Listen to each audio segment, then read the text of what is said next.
Crossing the $1 million threshold in savings is a satisfying landmark. Have you ever wondered how you can save $1 million?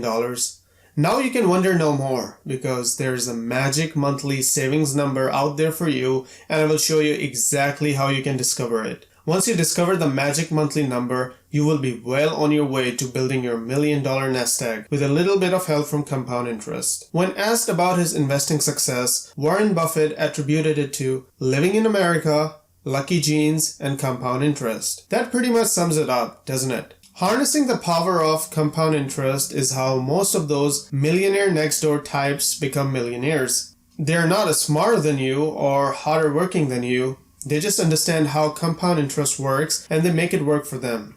The Warren Buffett way is by buying shares of leading US companies and keep plowing more money into the stock market where it will substantially grow over time. Let's start with that magic number. How much do you need to save every month to reach the $1 million milestone? Here's an image from Kiplinger's magazine. Let me break it down for you. This analysis is assuming that you are going to be investing in the stock market with an 8% annual return and retiring at the age of 65. If you are 25 and you have absolutely nothing saved, you will need to save $310 per month to reach the $1 million mark.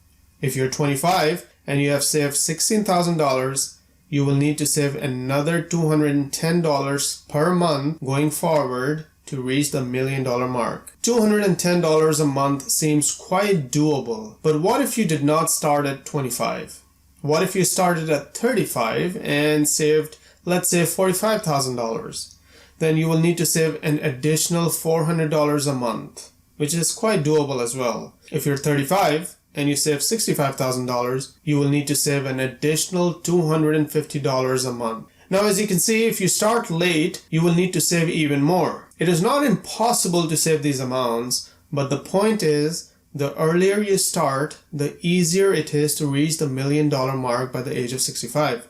All these numbers here are pre-calculated for you, but you can come up with your own numbers by using a retirement calculator online. These retirement calculators will do the math for you, so no need to do the math yourself. Let's try one. I will put in my age over here, and I plan on retiring at 65. In currently saved, let's put $15,000, and here's an important number. How much can you contribute monthly? For this example, I will put $400, and then the last field is the annual return. Historically, the S&P 500 has returned roughly 12% over time. I will be conservative and use 10% as the annual rate of return on your money. Click calculate and bam. I don't know about you, but this figure right here does not seem terrible to me. Now, these numbers will be different for every person. Play around with this calculator and see what fits your need. Once you know how much you need to save every month, well, where do you invest all that money? What stocks or ETF do you buy? That is the $1 million question, isn't it? Well, if you're just starting out, I would recommend that you stick with ETFs. What are ETFs?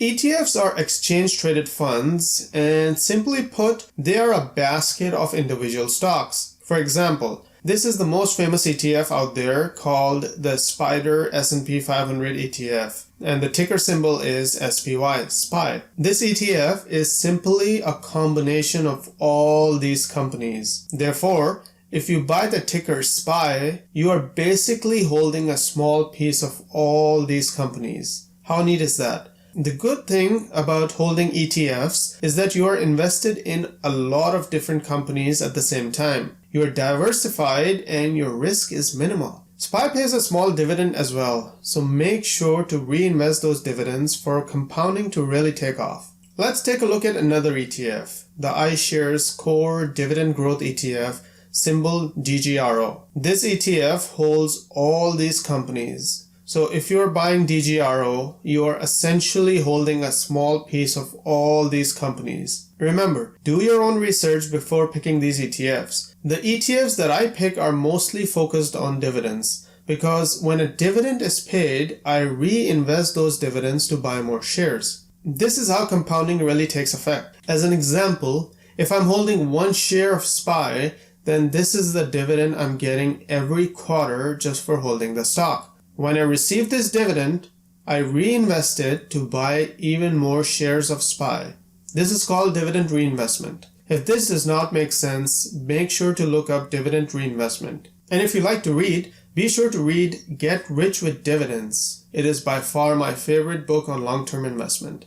For compounding to really take off, you need to give it a few years. The beginning is very slow, which discourages most people as it is too boring. HBO produced a fantastic documentary on Warren Buffett called Becoming Warren Buffett. One of the lessons had to do with the power of compounding and how money works. The show stated that most of Buffett's wealth was accumulated after he turned 50. This is because of the solid foundations that he put in place while he was in his younger years. Here's the reality though. When you start with $0 in your bank and want to go to $1 million, then the only contributor to getting you there is what you are saving every month. Don't get overwhelmed and discouraged by this. Start off by making short-term financial goals before moving on to the longer ones.